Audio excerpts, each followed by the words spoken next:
बिहार विधान परिषद में एक बार फिर पूर्व मुख्यमंत्री राबड़ी देवी और मुख्यमंत्री नीतीश कुमार एक दूसरे के आमने सामने आ गए। अपराध और महिला उत्पीड़न के मुद्दे पर हंगामा कर रही विपक्ष को सीएम नीतीश ने करारा जवाब दिया है। तो विधान परिषद में हुए हंगामे पर सीधे तौर पर सियासत गर्म होती हुई, क्योंकि राबड़ी देवी की तरफ से कानून व्यवस्था से लेकर महिलाओं को लेकर सवाल खड़े किए गए, जिस पर नीतीश कुमार ने कड़ी आपत्ति जाहिर की और उन्होंने बताया कि क्या कुछ उनकी सरकार में किया गया और पहले महिलाओं की स्थिति क्या थी। तीखी नोकझोंक राबड़ी देवी और नीतीश कुमार के बीच देखने को मिली।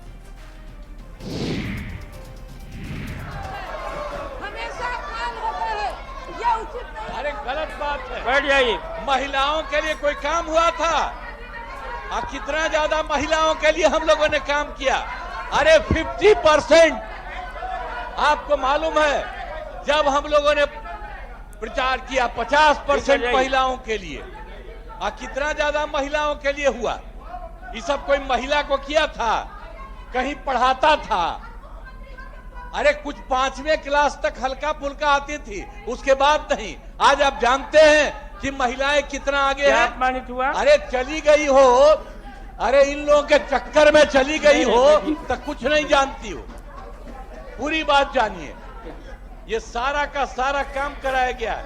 अब हम एक बात कर देंगे, अब पहले जैसे कर दिया जाता था, अब हम एक रोज जो हम लोग आए 5 में, अब पहले क्या गड़बड़ था, 5 से 10 में क्या किया, 10 से 15 क्या किया, और उसके बाद 20 तक क्या काम किया। बीच में तो ले लिए थे, बेमतलब का बात था। जब कोई काम नहीं करता था हटाए। अब हम लोग जिनके साथ थे वो सब दिन के लिए साथ रहेंगे, कभी इधर उधर नहीं जाएंगे। हम बार बार कहते हैं। आई लोग क्या बोलता है, कितना ज्यादा करता था, तो इसीलिए सब चला गया। कोई काम नहीं था, इसलिए अंड बंड बोलता था, तो हमको लगा कि हम बोल दे कि कोई काम किया है। आई लोग तो सब लोग काम कर रहा है। हाँ, अगर कोई कहेगा किसी इलाके के लिए कोई जरूरी है, तो हम तो अभी पूरा घूम रहे थे, सब बार घूमते, इस बार भी घूमे, और कितना ज्यादा काम करा दिया गया। हम लोगों ने जो काम किया है 5 से 10, 10 से 15, उसके बाद 20, 20 से बात अभी तक जितना हुआ हम एक बार दे देंगे।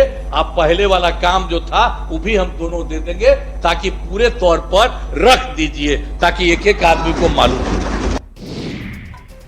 विधान परिषद में हुए नोकझोंक के बाद राबड़ी देवी आरजेडी एमएलसी के साथ धरना पर बैठ गईं। राबड़ी देवी ने सदन में सीएम नीतीश पर उनका और पूरे बिहार की महिलाओं के अपमान का आरोप लगाया है।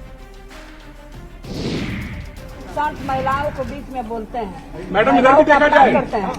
एक नहीं, बिहार के महिला को, बिहार के महिला, पूरा बिहार के महिलाओं को, हमको भी सदन में भी बेइज्जत करते हैं, आरोप लगाते हैं कि पहले 2005 से पहले कोई कपड़ा पहनता था। हम पूछना चाहते हैं नीतीश कुमार से, माननीय प्रधानमंत्री से, कि वो लोग के घर के माँ बहन, बेटी बहन कपड़ा पहनती थी कि नहीं। तो बिहार विधान परिषद में राबड़ी देवी से हुई बहस के बाद तेजस्वी यादव ने सीएम नीतीश कुमार पर जोरदार हमला किया। तेजस्वी यादव ने कहा कि नीतीश कुमार से अब बिहार संभल नहीं रहा है और इसीलिए इस तरह की हरकतें वो कर रहे हैं। जी पे तरस आता है और दया आती है कि अब इस पड़ाव पे वो पहुंच गए कि हम लोगों को कामना करना पड़ रहा है कि भगवान उनके स्वास्थ्य को ठीक रखे।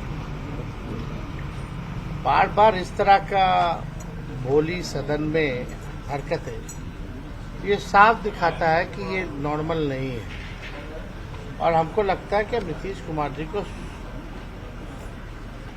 खुद से इस्तीफा दे करके जो है दे देना चाहिए। मुख्यमंत्री इतने डरपोक मुख्यमंत्री हैं कि सरकार बदलती है तो इस्तीफा देते हैं, ये पहले किसी को हटाते नहीं हैं। ये जो सदन में जो बड़ा तिरंबाज बने हैं मुख्यमंत्री, बोलते हैं कि हम सबको हटा देते हैं, हटा दिए। अरे हटाए नहीं भाई, इस्तीफा आप देते हैं, कोई तेजस्वी इस्तीफा नहीं देता है। बड़ी खबर, राबड़ी देवी का सीएम नीतीश पर हमला। बिहार विधान परिषद के बाहर आरजेडी के विधान पार्षदों ने जोरदार प्रदर्शन किया। रिमोट मुख्यमंत्री है नीतीश, राबड़ी देवी का यह कहना है। और आपको बता दें कि इस दौरान नेता प्रतिपक्ष राबड़ी देवी ने मुख्यमंत्री नीतीश कुमार पर जबरदस्त हमला बोलते हुए उन्होंने कहा है कि नीतीश कुमार एक रिमोट मुख्यमंत्री हो गए हैं। बीजेपी रिमोट से नीतीश कुमार को चला रही है, अपराध चरम पर है, सरकार से बिहार नहीं संभल रहा है। नहीं हो रहा है, रोज दिन हत्या हो रहा है, रोज लूटमार हो रहा है, रोज डकैती हो रहा है, रोज अपहरण बलात्कार रोज हो रहा है। ये सरकार निकम्मा सरकार है। आई सरकार अपने से नहीं सरकार चाहिए, रिमोट तक बीजेपी सरकार चला रहा है, रिमोट से चला रहा है बीजेपी सरकार। वो तो अपने पावर में नहीं है मुख्यमंत्री, दे दिए हैं पावर बीजेपी को, आरएसएस को, तो इसीलिए ये अपराध बढ़ रहा है। तो होली में देखिए, होली में 1.5 घंटे के ब्रेक के बयान पर दरभंगा की मेयर अंजुम आरा ने सफाई दी है। न्यूज 18 से खास बातचीत में उन्होंने ये कहा है कि उनके बयान से अगर किसी की भी भावना आहत हुई है तो फिर वो खेद प्रकट करती हैं। उनके कहने का कतई ये मतलब नहीं था कि होली के उत्सव को रोका जाए। अंजुम आरा ने ये कहा था कि जिला प्रशासन से उन्होंने सिर्फ अनुरोध किया था कि जुम्मे की नमाज के दौरान मस्जिदों के पास कोई हुड़दंग ना करे। मेरा मंशा बस इतने था कि दरभंगा शहर में जो है होली और रमज़ान का पर्व जो है शांतिपूर्ण ढंग से हो। अब इसको लोग तरह तरह विवाद का मामला दे के प्रस्तुत कर रहे हैं, उसमें हम कुछ नहीं कर सकते हैं। बस अगर किसी की आस्था को ठेस पहुंचा है तो मैं खेद व्यक्त करती हूँ। और बड़ी खबर इस वक्त तेजस्वी यादव के बयान से जुड़ी हुई आ रही है, जिसमें तेजस्वी यादव ने निंदा की है। नेता प्रतिपक्ष तेजस्वी यादव ने दरभंगा मेयर अंजुम आरा के बयान की निंदा की। उन्होंने कहा कि इस तरह का बयान किसी को भी नहीं देना चाहिए, सब लोग मिलकर त्योहार मनाएं, यही अपील मैं करता हूं। खुशियों का त्योहार है, मिलजुल करके हम लोग जो है खुशी बांटने से बढ़ती है, और मिल करके त्योहार मना, इसमें कौन सी बड़ी बात है। अरे कौन क्या बोलता रहता है, ये लोग कुछ बोलता है, ये लोग कुछ बोलता रहता है, इस पे हमको नहीं जाना देना भाई। इस बात पे चर्चा ही क्यों हो रही है। ये देश सबों का देश है, इस देश की आजादी में सभी लोगों ने कुर्बानियां दी हैं, और गंगा जमुनी तहजीब की हमारा मानने वाला देश है। डाइवर्सिटी जो है वही खूबसूरती है इस देश की। इस तरह का बयान नहीं होना चाहिए। बिहार विधानसभा के बाहर भी दरभंगा मेयर के बयान का मुद्दा गूंजा। बीजेपी जेडीयू के विधायकों ने मेयर के बयान पर आपत्ति जताई और सभी से मिलजुल कर त्योहार मनाने की अपील की। दरभंगा के मेयर का वक्तव्य किसी तरह से स्वीकार्य नहीं है। ये लोग आग लगाने वाले बात कर रहे हैं, गजवा हिंद और खलीफागिरी और इस्लामिक स्टेट बनाना चाहते हैं, जिसका प्रतिकार होगा। हाँ, लेकिन आप लोगों के माध्यम से एक बात मैं पूछना चाहता हूं कि धर्मनिरपेक्षता के ठेकेदार और जो लोग मेरे वक्तव्य पर बयान दे रहे थे आज कहाँ हैं? उनकी बकार क्यों बंद गई है? वोट बैंक के लालच में जुबान पर क्यों ताला लग गया है? अधिकार है बोलने का, लेकिन सरकार तो कानून के हिसाब से चलती है, नियम के हिसाब से चलती है। सरकार संविधान के हिसाब से चलाया जाता है। तो जो संविधान में नियम है, प्रावधान है, उसके हिसाब से चलेगी। व्यक्तिगत कोई भी राय जाहिर करेंगे, उनकी राय से सरकार को कोई फर्क नहीं। सभी धर्म के लोगों को सभी धर्म का सम्मान करना चाहिए, और सनातन धर्म तो आपस में प्रेम, भाईचारा और मोहब्बत का संदेश देता है, और निश्चित रूप से इस तरह की मानसिकता सही नहीं है। और ये जो है किसी हालत में भी ये मानसिकता जो है सही नहीं है, इसको किसी हालत में भी सही नहीं ठहराया जा सकता है, सही नहीं है। इस तरह का खैर नहीं होना चाहिए। तो उन्मादी बयान लोग फैला रहे हैं, उधर से भी हो रहा है, इधर से भी हो रहा है, ऐसा नहीं होना चाहिए।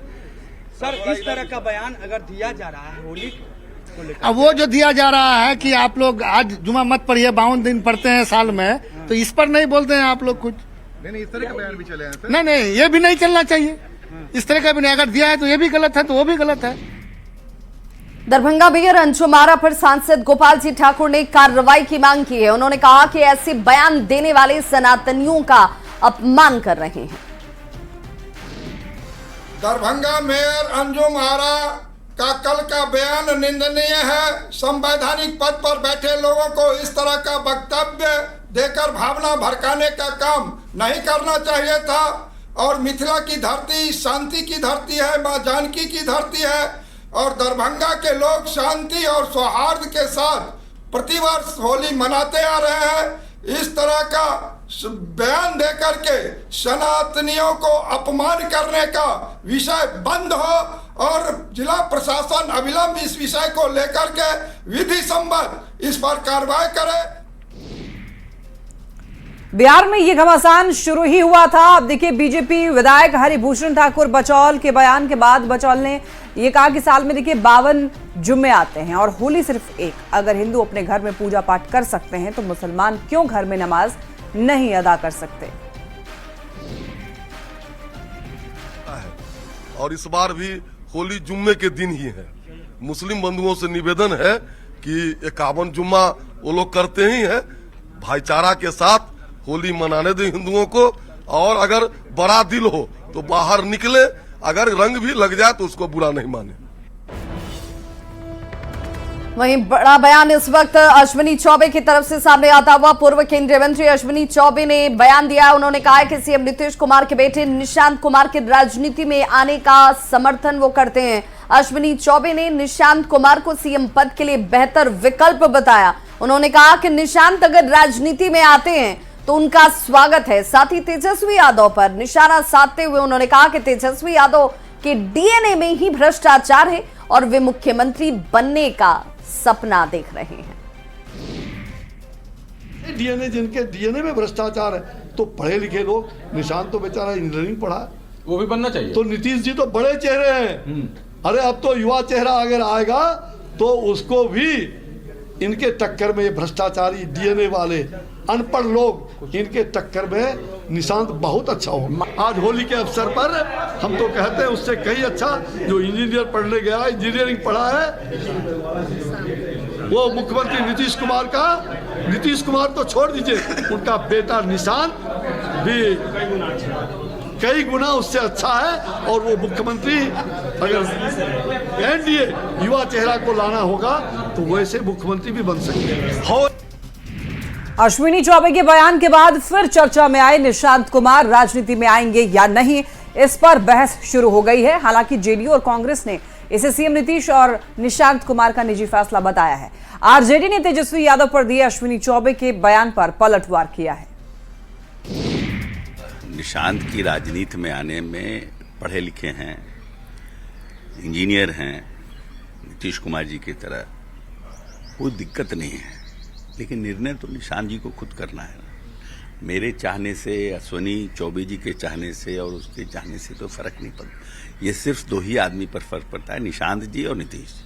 जिस दिन इच्छा हो जाएगी पिता पुत्र की, उस दिन निशांत जी आ जाएंगे। लेकिन अब आदरणीय नीतीश कुमार जी मुख्यमंत्री, उनका पुत्र आएगा कि नहीं आएगा, जैसे वो अपने पुत्र को चुनाव लड़ाए भागलपुर से, तो ये तो उनके पिताजी डिसाइड करते हैं कि आना चाहिए या नहीं आना चाहिए। उन्होंने कहा है कि नीतीश कुमार जी के पुत्र निशांत जी सीएम के कैंडिडेट हो सकते हैं, तो ये तो उनकी बात है। और अगर उनको बनाना होगा तो आदरणीय नीतीश कुमार जी को तय करना होगा।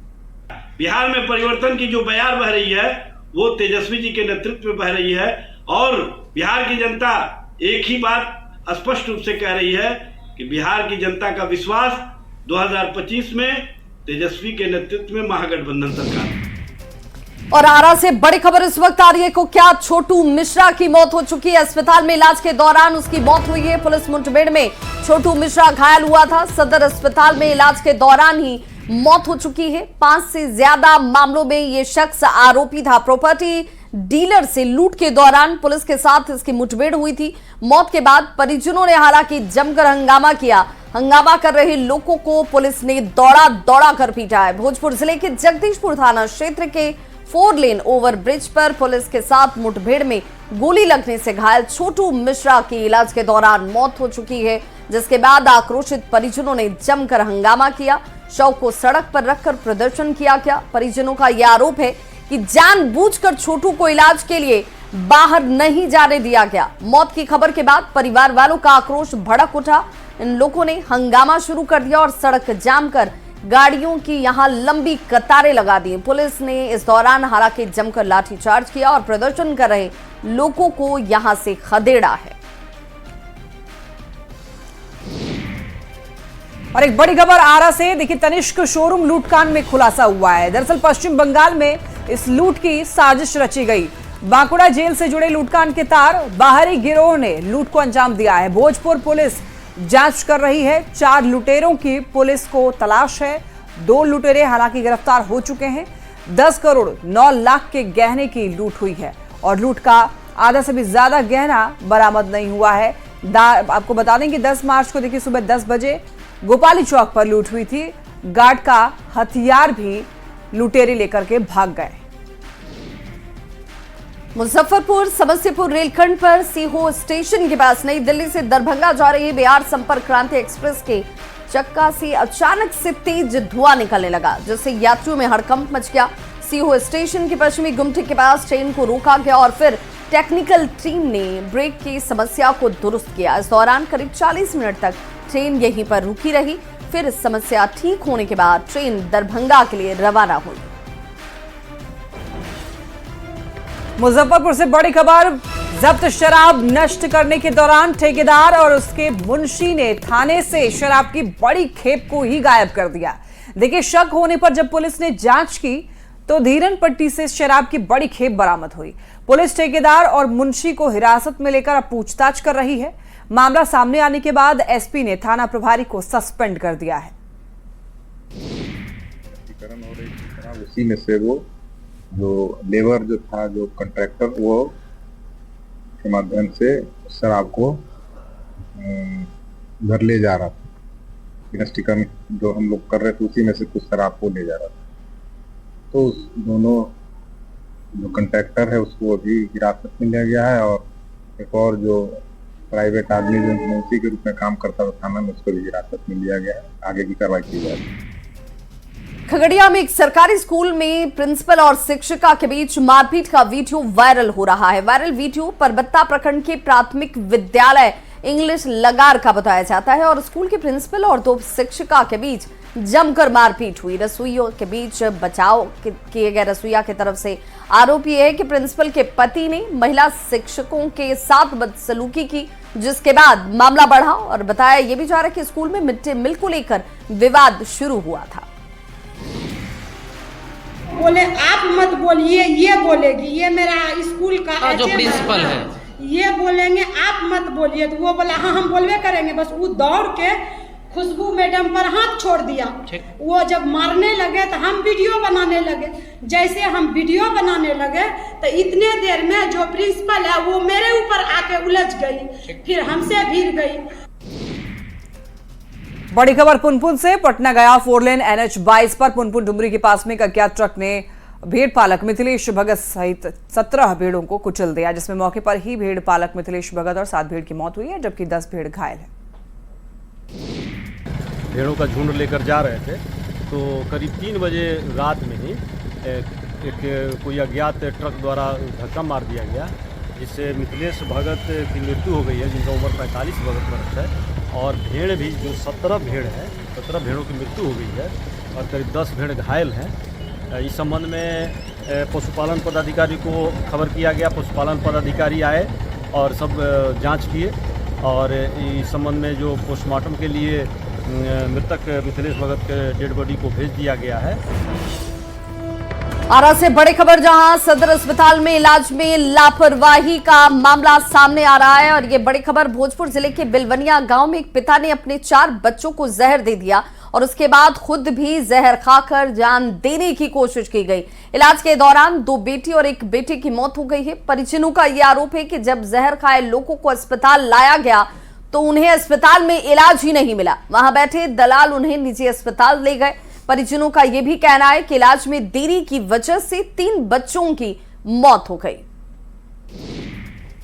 हॉस्पिटल में गए तो हॉस्पिटल में कोई सुविधा नहीं। जब कोई सुविधा नहीं तो हम डॉक्टर से भी बोले तो डॉक्टर बोल रहे कि हम रेफर कर दिए, लेकिन वहां पर रेफर के कागज हमको नहीं मिला। जब नहीं मिला तो हम विधायक के पास फोन किए। जब विधायक के पास फोन किए तो हम मुखिया जी के पास फोन किए, तो मुखिया जी फिर विधायक के पास फोन किए। जब विधायक के पास फोन किए तो विधायक जी कह रहे कि वहां से तो रेफर नहीं है। आप कैसे लेके जा रहे हैं? तो फिर भी वहाँ पर हम हंगामा किए। जब हंगामा किए तो फिर भी वहाँ पर कोई सुनने वाला नहीं है और वहाँ पर व्यवस्था कोई भी नहीं है। पटना की नौबतपुर पुलिस ने उत्कर्ष बैंक लूटकांड का खुलासा किया है। पुलिस ने 3 आरोपियों को गिरफ्तार किया और गिरफ्तार लोगों के पास से लूटी गई राशि भी बरामद हुई है। 26 फरवरी को उत्कर्ष बैंक के ऋण अधिकारी कुंदन कुमार से 66,260 रुपए की लूट हुई थी, जिसके बाद पुलिस ने जांच टीम का गठन किया और इस मामले का खुलासा किया है।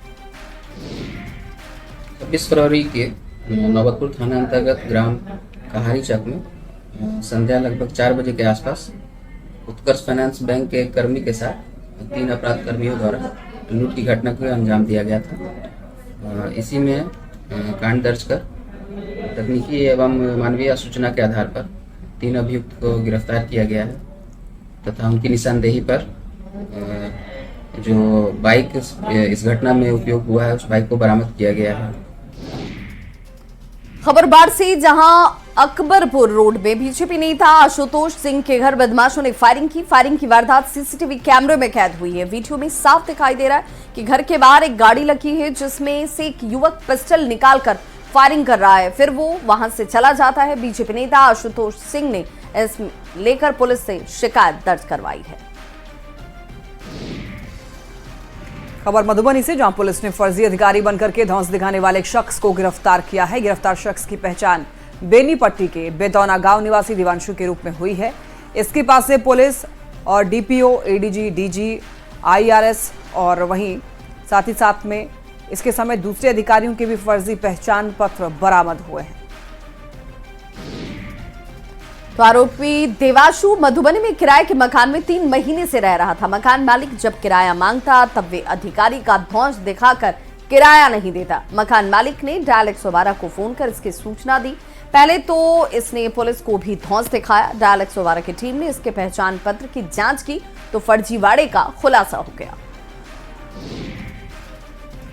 भारत में जियो के ग्राहकों के लिए बड़ी खुशखबरी है। अब स्लो इंटरनेट से जूझना नहीं पड़ेगा, बल्कि ग्राहकों के लिए इंटरनेट की हाई स्पीड को लेकर समझौता हुआ है। जियो ने एलन मस्क की कंपनी स्टारलिंक के साथ समझौता कर लिया है, जिससे जियो के ग्राहकों को सैटेलाइट इंटरनेट जल्द ही मिलेगा। एलन मस्क की कंपनी स्टारलिंक ने भारत में एंट्री करने के लिए रिलायंस जियो के साथ करार किया है। सिर्फ इतना ही नहीं, बल्कि अब रिलायंस जियो के स्टोर्स में स्टारलिंक के इक्विपमेंट्स भी मिलेंगे और जियो बिजनेस ग्राहकों, स्कूल और हेल्थ केयर के लिए सैटेलाइट ब्रॉडबैंड सेवाएं देगी।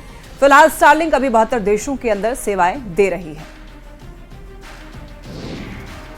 तो इस बुलेटिन में बस इतना ही, लेकिन न्यूज़ 18 बिहार झारखंड पर खबरों का सिलसिला लगातार जारी।